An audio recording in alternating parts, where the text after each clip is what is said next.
जनवादी पार्टी के तत्वावधान में घोसी विधानसभा में इस हो रहे कार्यकर्ता सम्मेलन की अध्यक्षता कर रहे जनवादी पार्टी के राष्ट्रीय कार्य समिति के सदस्य श्री विंध्याचल चौहान जी, हमारे साथ मंच पर बैठे जनवादी पार्टी के वरिष्ठ राष्ट्रीय उपाध्यक्ष जे.आर. बालक चौहान जी महंत जी, राष्ट्रीय महासचिव एवं शब्दवेदी सेना के राष्ट्रीय अध्यक्ष श्री पवन चौहान जी, प्रदेश अध्यक्ष श्री धर्मराज चौहान जी, हमारे पार्टी के राष्ट्रीय सलाहकार श्री रामफेर चौहान जी, राष्ट्रीय सचिव डॉक्टर संजय सिंह चौहान जी, और मुझे बड़ी खुशी है आज कि जिस जनवादी पार्टी के प्रदेश का नेतृत्व लंबे दौर तक इस उत्तर प्रदेश में प्रदेश अध्यक्ष के पद पर जिन्होंने काम किया है, हमारे बड़े भाई श्री हिटलर विश्वकर्मा जी, मैं आपका जनवादी पार्टी के इस परिवार में पुनः आपका हार्दिक अभिनंदन एवं स्वागत करता हूं। और मैंने संकल्प लिया है कि पूर्व के जितने भी हमारे बिछड़े साथी हैं, सबके यहाँ जाऊंगा, सबसे मिलूंगा और जनवादी के इस मिशन को आगे बढ़ाने में सबका सहयोग और साथ मांगूंगा। साथियों, हमारे पार्टी के वे साथी जो हमारे साथ 2 बार 1.5 महीना मिर्जापुर जेल में और 5 महीना सोनभद्र के जेल में अति पिछड़ों के अलग आरक्षण की मांग को लेकर के हुए आंदोलन में जो शरीक रहे हैं, वे हमारे क्रांतिकारी साथी भी यहाँ उपस्थित हैं। श्री राम दुलारे चौहान जी उस समय हमारे जिला महासचिव हुआ करते थे, धर्मराज चौहान जी उस समय सोनभद्र के जिला अध्यक्ष हुआ करते थे, श्री कल्लू चौहान जी, राधे श्याम चौहान जी, और 80 साल से ज्यादा उम्र लौटू चाचा की रही। यही हमारे लिए जेल में हम लोगों के लिए संबल थे। एक तरह से हम लोगों का जब भी कभी मन मायूस होता था तो हम सब लोगों को साहस देने वाले कि हम 80 साल में समाज के लिए जेल काट सकते हैं, तो निकल करके 80 साल में फिर अब जनवादी के लिए इंकलाब बोलने का काम करेंगे। हमारे रामनंदन भाई साहब, उनकी भी उम्र 72 साल है। बड़े ही जुझारू संजय चौहान, हमारा युवा साथी धर्मेंद्र चौहान, ये सब लोग जेल में इस समाज की लड़ाई को आगे बढ़ाने के लिए रहे। बहुत सारे हमारे साथी, मुझे याद है इस मऊ जिले के 15 लोग जेल में थे जब हमारे उस समय पार्टी के राष्ट्रीय प्रवक्ता हुआ करते थे रजनीश भारती, किसी बात पर वहां का मऊ का डीएम जनवादी का मजाक बना दिया था। लोगों ने मुझसे कहा कि डॉक्टर साहब डीएम सुन नहीं रहा है, तो मैंने कहा सुना दो। फिर जा करके लोग 15-20 साथी जाकर के डीएम को डीएम के चेंबर में जा करके पीटने का काम किए थे और उसका सारा खिड़की तोड़ने का काम किए थे। और उस दौरान भी 15 लोग जो जेल गए थे, 307 का मुकदमा उनके ऊपर भी लिखा गया था, लेकिन मैं बाहर था।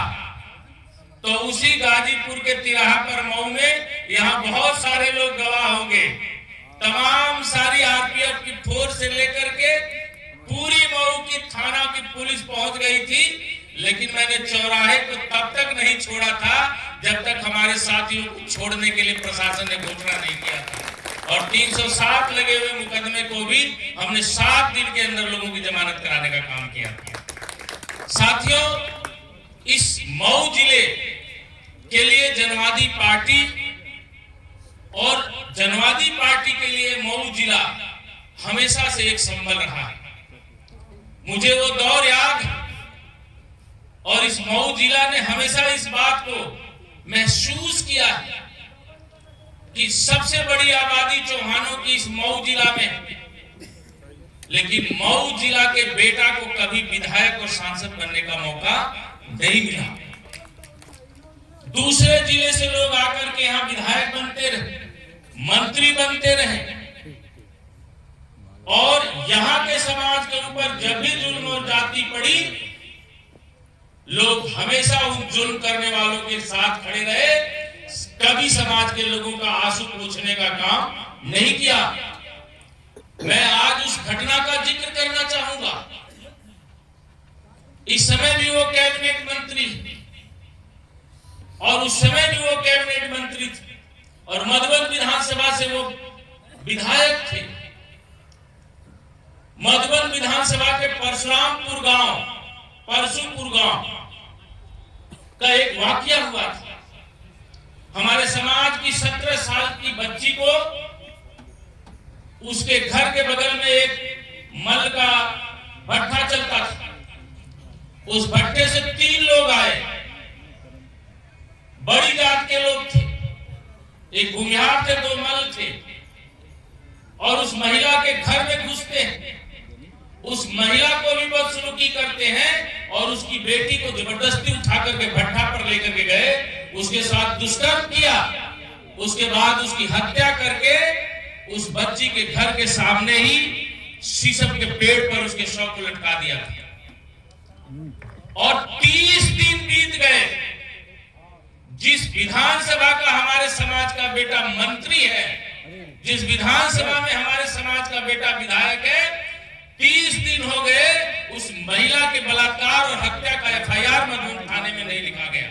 और जिस दिन उसका बाप एफआईआर कराने गया था, मधुबन का थाना अध्यक्ष उसके बाप को 2 डंडा मार करके पूरे थाने में झाड़ू लगवाया था और उसको इतना डरा दिया था कि दोबारा उसकी हिम्मत नहीं हो रही थी कि थाने में जाकर के अपनी बेटी के ऊपर हो रहे जुल्म के खिलाफ वो एफआईआर कराए।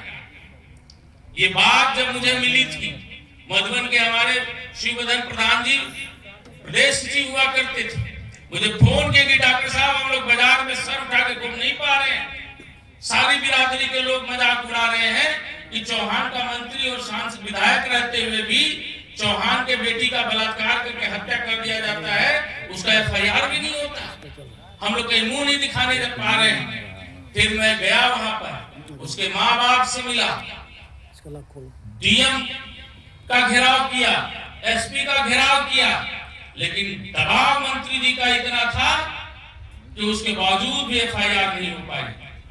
मैंने मऊ से और प्रदेश के 100-200 कार्यकर्ताओं को लखनऊ बुलाया और इसी दारा सिंह चौहान के आवास पर मैंने बवाल करवाया, उनकी नेम प्लेट तोड़वाई, उनका गेट तोड़वाया, उनके घर में अंडा और टमाटर फेंकवाया और लखनऊ की सारी मीडिया जब आकर के अखबारों और टीवियों के चैनलों पे चलने लगा, तब मुख्यमंत्री संज्ञान में लेता है, उसके बाद जाकर के उस बेटी का एफआईआर होता है। और हमारे 13 साथी पूरे रात जेल में रहे, उस दिन अरेस्ट होकर के गए थे, तब जाकर के उस बच्ची का एफआईआर लिखा गया था और 302 का और 376 का एफआईआर हुआ, सारी चीजें लाइन पर आ गई। और फिर यही मंत्री जी उस परिवार को दबाव में ला करके डीएम के यहां बैठा करके समझौता कराने का काम किया था। साथियों, कहां है सम्मान और स्वाभिमान? जिस समाज के मंत्री और विधायक और सांसद रहते हुए हमारे समाज की बच्चियों का बलात्कार हो जाए और वो खड़े होकर के आवाज भी ना उठाने पाए, तो ऐसी राजनीति का लानत है और ऐसी विधायकी और सांसदी का लानत है। साथियों, ये घोसी जिला, ये घोसी विधानसभा का मैं जिक्र करना चाहता हूं। यहां से सांसद दारा सिंह चौहान थे, मंत्री फागू चौहान थे। हमने तय किया था कि मऊ का जिला पंचायत अध्यक्ष का चुनाव इस बार हम लड़ाएंगे और जनवादी पार्टी से जिला पंचायत के सदस्यों को लड़ा करके हमने 4 सदस्य जनवादी पार्टी से जिताए और हमने जन समर्थन जिला पंचायत सदस्यों से मांगा। स्थिति हमारी बन गई कि हम जिला पंचायत अध्यक्ष बना सकते हैं। इन लोग उसको नहीं बचा पा रहे थे। जिस दिन वोट पड़ने वाला था, इस जिले के सारे बसपा की सरकार थी, इस जिले के सारे जिला पंचायत सदस्यों को अपनी कार में बिठा करके दारा चौहान और फागू चौहान वोट दिलवाने जा रहे हैं। नहीं चाहते थे कि सुनील चौहान यहाँ का जिला पंचायत अध्यक्ष बने, नहीं चाहते थे कि यहाँ मऊ का बेटा कोई जनप्रतिनिधि बने, किसी संवैधानिक पद पर जाए। मुझे पता चला कि सारे सदस्यों को जबरदस्ती प्रशासन और डीएम मिलकर के मंत्री जी अपनी गाड़ी में बिठा कर ले जा रहे हैं। हमने डीएम को फोन किया, एसपी को फोन किया कि अगर मंत्री जी की गाड़ी कचहरी परिसर में घुस जाएगी तो मऊ जिले में इतनी आग लगा देंगे कि तुम बुझा नहीं पाओगे, तुम्हारी कचहरी भी नहीं बचेगी। और जैसे ही मैं फोन रखा, एसपी दौड़ता हुआ कचहरी के गेट पर आया था, डीएम दौड़ता हुआ आया था। मंत्री जी कहीं घुस न जाए और जाकर के कचहरी के गेट पर मंत्री जी को रोक दिया, गाड़ी को रोक दिया, कोई नहीं जा सकता, सिर्फ जिला पंचायत सदस्य जा सकते हैं। और निष्पक्ष चुनाव कराया।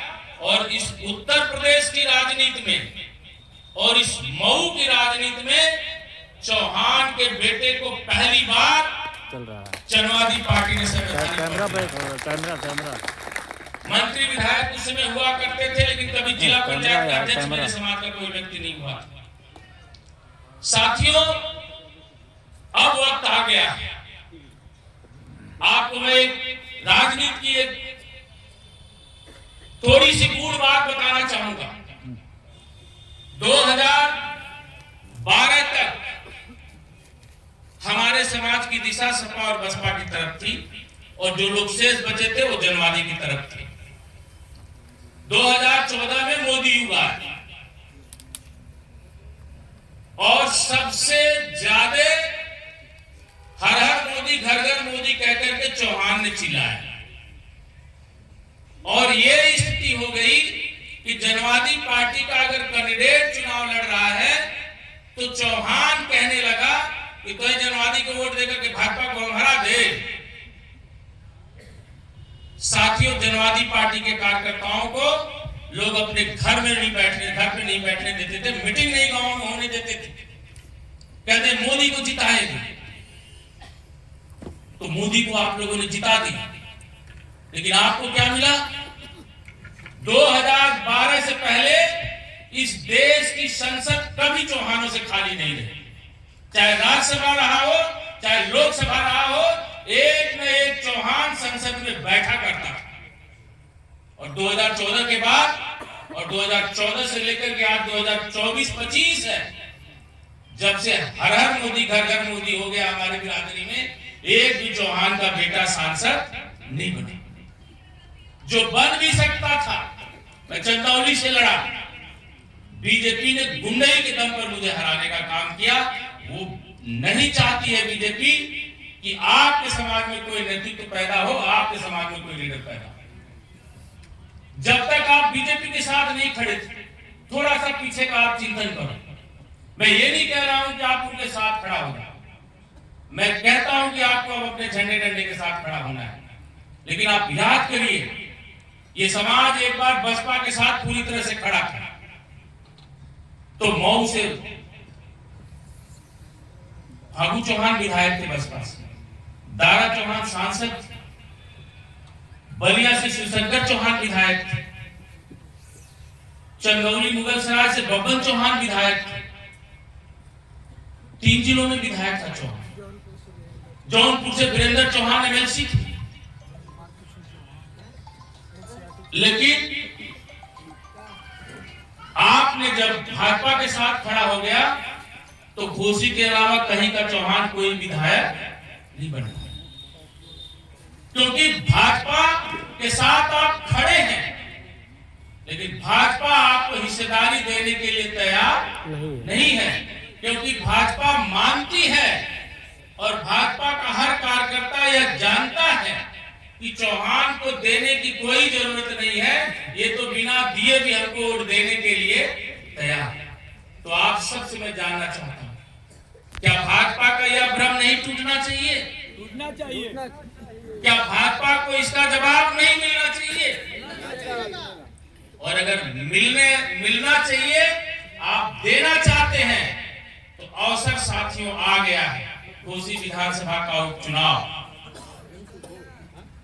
और घोसी विधानसभा के उपचुनाव में कोई भी आपको वोट देने नहीं जा रहा। मैं आपको एक पते की बात और बताता हूं, घोसी हमेशा आपके राजनीति की प्रतीक रही है, लेकिन घोसी से चुनाव किसको लड़ाती है बीजेपी? 2024 में किसको लड़ाई? राजभर को लड़ाई। क्या राजभर घोसी में चौहान से ज्यादा है? लेकिन बीजेपी को पता है कि हम राजभर को नहीं देंगे तो उसका वोट हमको नहीं मिलेगा, और चौहान को हम नहीं भी देंगे तब भी उसका वोट हमको मिल जाएगा। सदन में, लोकसभा में आपने राजभर को दिया, अब घोसी विधानसभा की सीट खाली हो गई है। अगला उपचुनाव अपने दारा चौहान को लड़ाया, तो फिर उपचुनाव चौहान को लड़ाना चाहिए कि नहीं लड़ाना चाहिए? लेकिन चर्चा किसकी हो रही है? राजभर की। साथियों, भाजपा को अब मुकम्मल जवाब देने का समय आ गया। वो राजनीति आपकी खत्म कर रही है, आपकी सियासी जमीन को खत्म कर रही है। अगर अभी नहीं आप चेत गए तो अगला दौर आएगा तो कहीं भी आप खड़े होने लायक नहीं है। इस हिंदुस्तान की राजनीति में, इस देश की सियासत में यह पहला अवसर रहा है, पहला मुकदमा रहा है जब कोई राजनीतिक मुकदमे में किसी को सजा हुई, और भी 4 साल की। यह भारतीय न्याय व्यवस्था है। पुलिस की गवाही कोर्ट में एडमिसेबल नहीं होती, मान्य नहीं होती, और पुलिस की गवाही पर, और वो भी सारी गवाही हमारे पक्ष में रही, उसके बावजूद भी सजा दी गई, क्योंकि उन्हें पता था कि संजय चौहान अगर बाहर रहेगा तो बिहार में कुछ न कुछ खुराफात करेगा। जनवादी पार्टी बिहार में लड़ेगी, और आप रिजल्ट उठा करके देख लीजिए 2024 का। जनवादी पार्टी बिहार में जहां जहां भी चुनाव लड़ी है, भाजपा वो सारी लोकसभा सीटें हारी, और ये ट्रैक रिकॉर्ड 2020 के विधानसभा का भी रहा है। जनवादी पार्टी जहां जहां लड़ी है, भाजपा चुनाव हारी, और हम भाजपा को मजबूर करने की लड़ाई लड़ रहे हैं कि जैसे दूसरे लोग हिस्सा लेते हैं उसके बाद उसको वोट देते हैं। एक दिन भाजपा इस स्थिति में भी आ जाए कि हम चौहान को हिस्सा नहीं देंगे तो उसका वोट हमको नहीं मिलेगा। हम इस परिस्थिति को बनाने में लगे, और हमारे समाज के लोग भाजपा का साथ देकर के इस स्थिति को बिगाड़ने में लगे। साथियों, मुझे बिहार के चुनाव से बाहर करना था, 5 महीना में रह लिया, चुनाव खत्म हो गया तो फिर आ गया। ये फिर मुझे भेजेंगे, क्योंकि मेरे पास एक मुकदमा नहीं है मेरे ऊपर। मैं देवरिया में भी जेल गया, मैं बस्ती में भी जेल गया, बस्ती में भी मेरे ऊपर 307 का मुकदमा है, और वो एक प्रियंका चौहान थी, 7 साल की बच्ची, वहां का जो सांसद था हरीश द्विवेदी, उसका सगा भतीजा उस बच्ची का रेप करके हत्या किया, और कोई पुलिस वाला उसको गिरफ्तार नहीं करता। जा करके हम उसी नेशनल हाईवे पे बैठे थे, और इतनी मजबूती से बैठे कि 4 घंटे के बाद डीएम फोन करके कहता है कि आपकी मर्जी होगी तो आप सड़क छोड़ो, ना मर्जी हो तो नहीं छोड़ो। और इधर गोरखपुर तो इधर फैजाबाद तक पूरा रोड जाम हो गया। हमने कहा था कि तुम पहले आकर के आश्वासन दो कि बलात्कारी और हत्यारे को गिरफ्तार करोगे कि नहीं करोगे? देखना इसको क्या भाजपा के शासक के लिए कोई कायदा और कानून नहीं है? उसके भाने के लिए कोई कायदा और कानून नहीं है? वैसे ही हमारे समाज की बहन और बेटियों का बलात्कार करता रहे, मारता रहे और मेरा समाज सिर्फ देखता रहे। तब जाकर के एसडीएम आया हिम्मत करके, कहा चौहान साहब हमें 2 दिन का समय दे दीजिए, हम गिरफ्तार कर लेंगे। तीसरे दिन उसको नेपाल से पुलिस पकड़ के ला करके गिरफ्तार करके जेल में डाला। वहां भी हमें हमारे ऊपर फर्जी मुकदमा लिख दिया गया कि संजय चौहान के जनवादी पार्टी के कार्यकर्ता कट्टा लहरा रहे थे और फायर कर रहे थे। कोतवाल को 3-4 झापड़ा लग गया था, एक कार्यकर्ता ने 2 लाठी मार दिया था, उसको अपनी थोड़ी सी चोट दिखा लिया और 307 का मुकदमा लिख दिया। लेकिन मैं इतना जरूर आपको कहता हूं कि सामाजिक सम्मान के सरोकार का मामला, हमारे समाज के सम्मान और स्वाभिमान का मामला होगा तो मुझे जेल और अदालत से कोई डर और भय नहीं है। हम लड़ना नहीं छोड़ेंगे, चलना भी नहीं छोड़ेंगे और उन्हें बताना पड़ेगा 2027 में। और 2027 से पहले यह माहौल बनाना होगा कि भाजपा वालों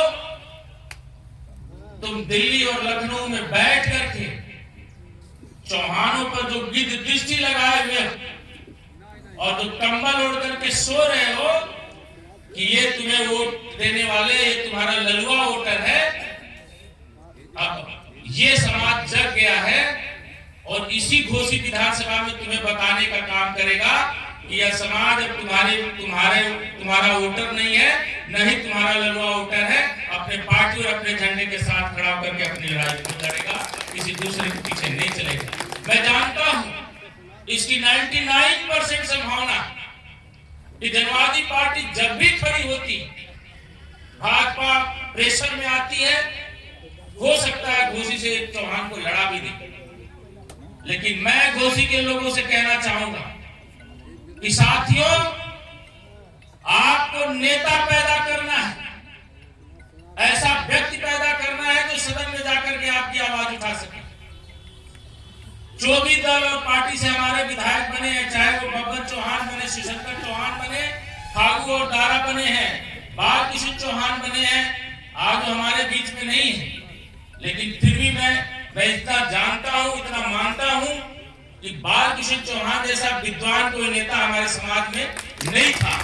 वो पूजनीय थे और जरूरत पड़ी तो उन्होंने सदन में आवाज उठाई, पृथ्वीराज चौहान की अस्थि का मामला उठाया। लेकिन इन चारों लोगों के राजनीति का पूरा रिकॉर्ड उठा करके देख लीजिए, तमाम सारे जगहों पे समाज के ऊपर जुल्म और जाती हुई होगी, कभी ये समाज की बात सदन में नहीं बोलेगा। सदन में बोलेगा आपका लीडर जो आपके पार्टी से जाएगा। और मैं आपको भरोसा दिलाता कि इस मऊ के बेटा को पहली बार जिला पंचायत अध्यक्ष की कुर्सी पर संवैधानिक पद दिलाने का काम जनवादी पार्टी ने किया था, तो इस मऊ के बेटा को विधायक बनाने का काम भी पहली बार जनवादी पार्टी ही करेगी और कोई आपके लिए लड़ने वाला नहीं है, न करने वाला है। इसलिए साथियों, इस घोसी विधानसभा चुनाव में, उपचुनाव में हमारे प्रत्याशी भोला चौहान जी, आप इनकी एजुकेशन पर अगर देखें तो ये एमएससी है, एमटेक है, इंजीनियर, शायद ही कोई विधायक इतना पढ़ा लिखा और हमेशा समाज के बीच चलने वाले हैं। और अब हम लोग भी समय निकाल करके मऊ में चलेंगे, घोसी में चलेंगे और चल करके अपने लोगों के बीच अलग जगाएंगे। और मुझे भरोसा है साथियों, जब भी जनवादी का सम्मान दांव पे लगा है तो घोसी के लोग हमेशा जनवादी के साथ खड़े रहे। मुझे वो वाकया याद, जब मैंने सुनील चौहान को जिला पंचायत अध्यक्ष बनाया था और आके चौहान की उसकी भाभी को घोसी विधानसभा का प्रत्याशी घोषित किया, पहले से ही मैंने तय कर दिया। फागू चौहान जी कोपागंज पुलिस में जबरदस्ती आके चौहान को अरेस्ट करवा करके दरोगा से पिटवाया था। बुरी तरह से मारा था, कान में घाव चली गई थी। मुझे किसी ने बताया, मैं सारे कार्यकर्ताओं को कोपागंज थाने में भेजा था, दरोगा कोतवाली छोड़ करके भाग गया था जो मारा था। और मैंने उसी दिन संकल्प लिया कि फागू चौहान जी अब आपके खिलाफ चुनाव लड़ाएंगे। अब तो ये जनवादियों की अस्मिता का प्रश्न हो गया, ये तो समाज की अस्मिता का प्रश्न हो गया कि कोई इस जिले का बेटा अगर वो राजनीति में खड़ा होने का काम करेगा, जिला पंचायत अध्यक्ष बन गया, आप बनने नहीं देना चाहते थे, वो विधायक लड़ने की बात करने लगा, तो आप सत्ता में बैठ करके उसको थाने में फिरवाओगे, उसको बेइज्जत करवाओगे। मैंने मीटिंग बुला करके कहा, साथियों लड़ना जरूरी है, और मुझे फक्र है, मुझे इस बात का गुमान है कि जब नीलम चौहान चुनाव लड़ी तो इसी घोसी के लोग 19,000 वोट उसे देने का काम किए थे और फागू चौहान चुनाव हारने का काम किया। फागू चौहान को घोसी के लोगों ने हराया था, क्योंकि घोसी के लोगों के भी ब्लड में, इस विधानसभा, इस जिले के लोगों के भी खून में आत्मसम्मान है और स्वाभिमान है। तो साथियों, अब उसी आत्मसम्मान और स्वाभिमान के लिए आप सबको खड़ा होना पड़ेगा। साथियों, कुछ लोग मेरे ऊपर टिप्पणी करते हैं। मेरा एक वीडियो था, यही आया था, उसी में किसी छोटे से पत्रकार ने बनाया था। तो मैंने इस बात को कहा था कि अगर एक दौर था कि दिल्ली में सोनिया सबसे बड़ी नेता थी, तो बीबीसी के संवाददाता ने कहा था कि अगर दिल्ली में सोनिया मजबूत है तो घोसी में नोनिया मजबूत है। मेरे इस भाषण का कुछ लोग जो भाजपा के हैं, इश्यूज बना रहे हैं, मुद्दा बना रहे हैं कि संजय चौहान घोसी के चौहानों को नोनिया बना रहे हैं, जबकि घोसी का चौहान ठाकुर है, राजपूत है। साथियों, मैं ऐसे लोगों को भी बता देना चाहता हूं कि ये वो समाज रहा है, कभी मुगलों के सामने झुकना पसंद नहीं किया। ये अपनी जागीरें छोड़ दिया, अपने घर बार छोड़ दिया और भाग गया जंगलों की तरफ, नदियों के किनारे, लेकिन अपनी बहन बेटियों को उनके कोठे पर भेजने का काम नहीं किया। और जो लोग ये कह रहे हैं, मैं उन्हें कहना चाहूंगा कि क्या तुम चाहते हो कि ये समाज मानसिक के लोगों की कतार में खड़ा हो जाए, जिन्होंने अपने राजपाट के लिए, जिन्होंने अपनी रियायत को कायम रखने के लिए अपनी बहन बेटियों के घर डोला भेज दिया। साथियों, आज वही लोग हमारे समाज को सिखाएंगे कि ये समाज क्षत्रिय नहीं है। साथियों, इस हिंदुस्तान का मूल क्षत्रिय चौहान है, और यह डीएनए टेस्ट करा ले तो इस समाज में वो छत्तीस और वो ब्लड और वो डीएनए इस हिंदुस्तान का है। और इस हिंदुस्तान के लिए एक लंबी लड़ाई लड़ी थी। कुछ लोगों को नहीं पता, कुछ ठाकुर संगठनों ने पृथ्वीराज चौहान को भी विदेशी या वो हूड़ है, राजपूत हैं, उन पर दावा किया था। सुप्रीम कोर्ट ने जब सारे तथ्य देखे थे तो सुप्रीम कोर्ट ने लिखा था और आदेश दिया था और एक निर्णय दिया था कि पृथ्वीराज चौहान राजपूत नहीं थे। पृथ्वीराज चौहान इस भारत के मूल निवासी राजा थे, वो कहीं बाहर से आए हुए नहीं थे। तो जब साइंटिफिकली ये प्रूफ और हम नमक बनाने वाले हैं, हमारा व्यवसाय नमक बनाना था, पूरे देश को नमक खिलाने का काम, उनके खाने का स्वाद बढ़ाने का काम हमारे समाज ने किया है, और नमक से बारूद बनाने का काम हमारे समाज ने किया है। इस देश में लड़ाई की दिशा बदलने का ज्ञान और दिशा बदलने का काम हमारे समाज ने किया। मैंने एक जर्नल में, ब्रिटेन का एक जर्नल छपा था, मैं गया हुआ था एटा के एक गांव में, उसी एटा के गांव का फोटो था उस जर्नल में, और 2 हमारे समाज के लोगों का नमक से बारूद बनाते हुए फोटो दिखाया था और हेडिंग बनाया था कि दुनिया के हर जंग में नोनिया की अहम भूमिका। ये एक इतिहासकार की अपनी खोज थी, क्योंकि बारूद बनाने का ज्ञान सिर्फ मेरे समाज का था कि वो मट्टी से भी बारूद बना देता था। और इतनी बड़ी विरासत, हाँ हम गरीब हो गए, हम क्योंकि हम राजस्थान से चले गए। आज भी राजस्थान के सांबर झील का नमक दुनिया में सबसे बड़ा नमक है। और मैं राजस्थान गया था, समाज का सम्मेलन था, उसमें ओम बिड़ला जी भी आए हुए थे। और जब सांबर झील के जयपुर के लोग जब आए, वहां जो मां शाकंभरी पीठ के पुजारी आए, तो मुझे बोले डॉक्टर साहब एक दिन मेरे यहाँ भी आओ। और मैं एक विशेष बात आपको बताना चाहता हूँ कि हमारी पीठ के पास 51 किलोमीटर लंबा और 51 किलोमीटर चौड़ा भूक्षेत्र है जो पीठ के नाम से, और उसी झील से रवि बनता है। अभी रुको भाई, 5 मिनट आप लोग रुक जाइए, 5 से 10 मिनट। रवि जी और शुभम भाई, नमक बनता है।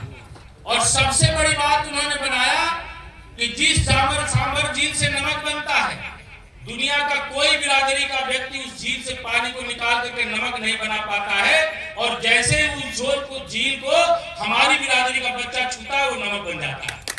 ये दुनिया का आश्चर्य है, ये हमारी डीएनए है, ये हमारे शरीर की वो गंध है, जो हमारे शरीर से निकलने वाला वो तत्व है कि जो सांबर झील किसी समुद्र से नहीं मिली, किसी नदी और नाले से नहीं मिली, उस सांबर झील से हिंदू विश्व का सबसे अच्छा नमक निकलता है। और वो नमक सिर्फ नोनिया बिरादरी का व्यक्ति बनाता है तो बनता है, कोई तीसरे को बनाने से नहीं बनता। लोग वैज्ञानिक फेल हो गए कि वजह क्या है कि एक जाति के लोग जब तक इस नमक को नहीं बनाएंगे, वो नमक क्यों नहीं बनता है इस पानी से, कोई दूसरा का व्यक्ति नहीं बना पाया। और आज भी उस नमक के बौछार पर उस जगह पे हमारे लोगों का अधिपत्य है। और वहीं से सम्राट पृथ्वीराज चौहान की उत्पत्ति।